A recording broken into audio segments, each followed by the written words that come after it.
Hello दोस्तों। और हमारा नया favourite show Falcon and the winter soldier खत्म हो चुका है पिछले हफ्ते।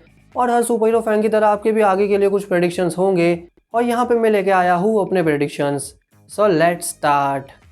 शुरुआत तो हमारे मेन हीरो से ही करते हैं, फैल्कन से, ओ सॉरी कैप्टन अमेरिका से। तो स्टीव ने उसे टाइटल दिया था और अब उसने इसे अपना लिया है। उसका सूट तो वैसा ही था जैसा हमें कॉमिक्स में देखने को मिलता है। और मार्वल ने भले ही एपिसोड 5 में उसे एक बहुत ही डीप स्टोरी बनाने की कोशिश की, पर यहाँ स्टार्टिंग में उसे सूट में दिखाकर उन्होंने ये भी बताया कि यहाँ सैम को किसी गवर्नमेंट या लोगों से पूछने की ज़रूरत नहीं कि उसे कैप्टन बनना चाहिए या नहीं।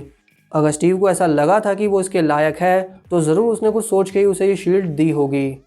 और भले ही वो कोई सुपर सोल्जर नहीं और उसकी पावर भी उसके नए मेड इन वकांडा सूट से ही डिफाइन हो रही है, पर वो फिर भी कैप्टन है क्योंकि वो जानता है कि अगर हमें आगे बढ़ना है तो हमें साथ आना ही होगा। मुझे पता है कि अभी भी कुछ फैन स्टीव को ही मेन कैप्टन मानेंगे, जो एक हद तक सही भी है क्योंकि उसने ही पहली बार ये टाइटल यूज़ किया था।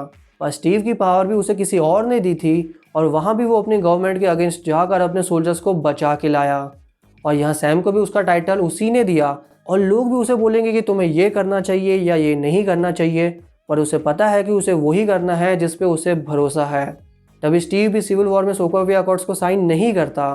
तभी वो कहता है captain America the winter soldier में, इस जंग में मैं अकेला हूं तो यही सही, पर मुझे यकीन है ऐसा नहीं होगा। और सैम भी ऐसे लोगों पे विश्वास रखता है और कार्ली जैसे भटके हुए लोगों को भी साथ लेने की कोशिश करता है। और जहाँ तक बात है फ्यूचर की, तो मुझे लगता है कि इसका सीज़न 2 तो आना ही चाहिए और अगर मूवी भी आ जाती है तो वो भी चलेगा। हालांकि क्योंकि सैम हमें एक ही एपिसोड में सूट में दिखा है तो अच्छा तो यही होगा कि उसकी स्टोरी में और भी कैरेक्टर को डाल दिया जाए, क्योंकि पूरी स्टोरी अगर उसी पे बेस्ड होगी तो ये अभी तक के लिए थोड़ा ज़्यादा हो जाएगा। तो ज़्यादा चांसेस तो बकी के ही है उसके साथ आने के, पर क्या पता कभी हमें सैम और स्टीव की जोड़ी भी एक साथ देखने को मिल जाए, एक ही साथ एक ही शील्ड से फाइट करते हुए, जिस तरह से स्टीव और बकी ने की थी आयरन मैन के अगेंस्ट। आगे बढ़ते हैं विंटर सोल्जर पे। यहाँ पे ध्यान से देखेंगे तो वो एक सीन में लोगों को बचाता है उस जलती हुई गाड़ी में से, जहाँ पे एक बंदा उसे थैंक यू भी बोलता है।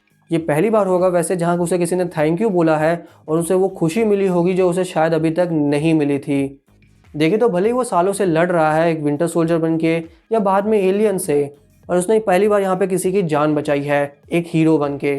आप समझ ही सकते हैं कि इतने सालों से वो थक चुका है और फाइनली उसकी ज़िंदगी में एक सुकून आया है। कई लोग वैसे कह रहे थे कि उसे वाइट वुल्फ क्यों नहीं बनाया, और मेरे हिसाब से जो किया एंड में वो सही ही किया। अगर वो ऐसे ही वकांडा चला जाता तो हमें लगता है कि वो नेक्स्ट किसी लड़ाई में हमें आगे देखने को मिलेगा, और यहाँ कम से कम वो सैम के साथ है जिसे वो एक फैमिली मानता है। वो देखता है उसमें कोई ऐसा इंसान जो उसे समझ सके, और शायद अब वो सैम की दोस्ती को रिश्तेदारी में भी बदलना चाहता है। But on a serious note, एक और सवाल जो लोगों का था कि उसे इतना पावरफुल यहाँ पे क्यों नहीं दिखाया, और वो यहाँ पे इतना पावरफुल कैसे होगा, क्योंकि वो कोई माइंडलेस असैसिन तो है नहीं जो बस यहाँ पे ऑर्डर फॉलो करेगा और लोगों को मारेगा। पहली बार बेचारे की ज़िंदगी में एक शांति मिली है, उसे अपने बुरे सपनों से छुटकारा मिला है, उसने अपने पास का सामना भी किया और अपने अधूरे कामों को पूरा भी। और अब 100 साल के बाद ही सही, पर वो यहाँ पे अपनी एक आम जिंदगी का सोच तो रहा है जो ही मार्वल यहाँ पे दिखाना चाहता था। अब आगे वो ब्लैक पैंथर 2 में दिखे या सैम के साथ ही आगे लड़े मुझे नहीं पता, पर जो भी हो उसकी ज़िंदगी अब नॉर्मल हो गई है। अगला शो का स्टार था ज़ीमो, जिसे डोरा मिराजे राफ में तो छोड़ आई, पर उसने वहाँ से ही अपना काम पूरा कर लिया उन सुपर सोल्जर्स को मरवा के अपने बटलर के ज़रिए। कई लोग वैसे कहते थे कि उसका स्टोरी में इतना इंपॉर्टेंट रोल नहीं था, पर वो होता भी कैसे, वो तो सिविल वॉर में एवेंजर्स को लड़वा के खुद को मारने के लिए रेडी था। अब ना ही उसका परिवार यहाँ पे है, और यहाँ पे भी तो वापस इसलिए आया ताकि वो सुपर सोल्जर्स को हटा सके। जो उसने कर दिया है तो वो आगे करता भी क्या, उसे कोई हीरो या विलन तो नहीं बनना। ऑफकोर्स मैं भी उसे आगे देखना चाहूँगा, स्पेशली अगर मार्वल थंडरबोल्ट्स की स्टोरी यूज़ करता आगे, जहाँ पे हमें इन विलन्स की एक टीम देखने को मिलेगी सुसाइड स्क्वाड के ही जैसे, और इन्हें एक और भी खतरनाक विलन से लड़ने के लिए भेजा जाएगा। और इसी बहाने उसे लाइफ में कोई मकसद तो मिलेगा, क्योंकि मुझे तो देखने पे लगता है कि वो राफ में भी काफ़ी खुश है।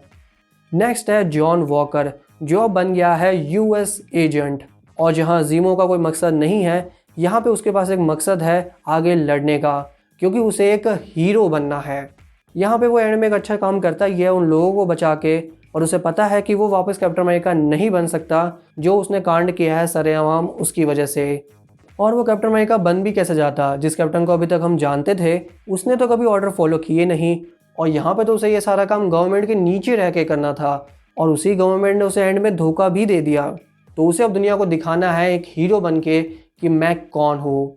देखे तो एक तरह से उसे हीरो बनने का नशा चढ़ चुका है, जो अब कैंटेसा वैलेंटीना एलेग्रा डे फोंटेन की टीम में आके उसे पूरा करना होगा, जहाँ पे वो बुरे लोगों को मार सकता है, क्योंकि उसके लिए तो हीरो का मतलब यही है। और अब ये औरत जिसका नाम मैं फिर से नहीं बोलने वाला, मुझे नहीं पता कौन है। ज़्यादातर फैंस की तरह मुझे भी लगता है कि अल्टीमेटली कोई विलन ही निकलेगी वो, बट हो सकता है कि कॉमिक्स में जैसे वो पहले शील्ड की एजेंट थी, यहाँ पे भी वो पहले कोई शील्ड की एजेंट रही होगी, और शील्ड के ख़त्म हो जाने के बाद गवर्नमेंट उसे भी साइड करके भूल चुकी हो, और अब वो ऐसे ही लोगों का एक ग्रुप इकट्ठा कर रही है और इन्हें लेके वो अपनी एक सीक्रेट टीम बनाने में लगी हो। और फाइनली हो सकता है कि वो एंड में मैडम हाइड्रा भी निकले, जैसा कॉमिक्स में हुआ था, जो कि कहीं ना कहीं उसके साथ जो हुआ लाइफ में, उसको लगा हो कि हाइड्रा की सोच ही काफ़ी सही थी। और एक दूसरी पॉसिबिलिटी ये अच्छी रहेगी कि वो थंडरबोल्ट रॉस के साथ काम कर रही है और थंडरबोल्ट टीम बनाने के लिए, जो मेरे हिसाब से काफ़ी सिंपल बट अच्छी स्टोरी लगेगी। अगला और फाइनल कैरेक्टर था शेरन कार्टर का, जो पहले हमें लगा था कि वो कितनी बेचारी है कि गवर्नमेंट उसे भूल गई, पर फिनाले में तो वही पावर ब्रोकर निकली जो इन सुपर सोल्जर्स के पीछे थी, और उसका मकसद ये था कि वो इस गवर्नमेंट से बदला ले सके। लेकिन जैसा हमने यहाँ पे देखा कि सैम ने उसे माफ़ी दिलवा दी है, और वो अब भी बुरी साइड पे ही है, जहाँ पे वो गवर्नमेंट के हथियारों को बुरे लोगों को बेचेगी। अब कहीं ना कहीं ये सही भी किया, क्योंकि कम से कम उसकी कोई स्टोरी तो बनी, वरना वो मारिया हिल के जैसे एक साइड कैरेक्टर ही रह जाती। तो फैंस ने यहाँ पे 2 थ्योरीज बनाई है। पहला कि वो एक स्क्रल है, एक बुरी वाली स्क्रल, क्योंकि जो हमने अभी तक देखे हैं वो तो अच्छे निकले। हालांकि मुझे तो ये थोड़ा सा अजीब लगता है, क्योंकि अगर वो एक स्क्रल ही है तो वो तो किसी का भी रूप ले सकती है, वो तो किसी बड़े ऑफिसर को मार के उसी का रूप लेके वहाँ पे घुस सकती है। बट क्या पता यही मार्वल का सरप्राइज हो, बोनर के जैसे। बोनर। पर मुझे यहाँ पे दूसरी थ्योरी पे ज़्यादा भरोसा है, जहाँ पे इन हथियारों में कुछ हथियार टोनी स्टार्क के भी होंगे, और इसे रोकने का काम आर्मर वॉर्स में वॉर मशीन करेगा, और ये शो इस तरह से आर्मर वॉर से भी जुड़ जाएगा, और हो सकता है कि ये वाला नया कैप्टन अमेरिका हमें वहाँ पे भी देखने को मिल जाए। बाकी तो वॉकिंग टेरेस को सैम ने अपनी चिड़ी पोशाक दे ही दी है, तो वो आगे फैल्कन बन ही जाएगा। और आइज़ाया का पोता भी कॉमिक्स में एक पेट्रियट नाम का सुपर हीरो था, तो वो भी हमें आगे देखने को मिलेगा, और इस तरह से आइज़ाया की स्टोरी भी हमें आगे देखने को मिल सकती है, जो काफ़ी अच्छी लगेगी। तो ये थे मेरे थोड़े से विचार। आप भी बताइए अपने विचार कमेंट्स में, और वीडियो अच्छी लगी है तो इसे लाइक भी कर देना। मैं आपसे मिलूंगा अगली वीडियो में, तब तक के लिए बाय।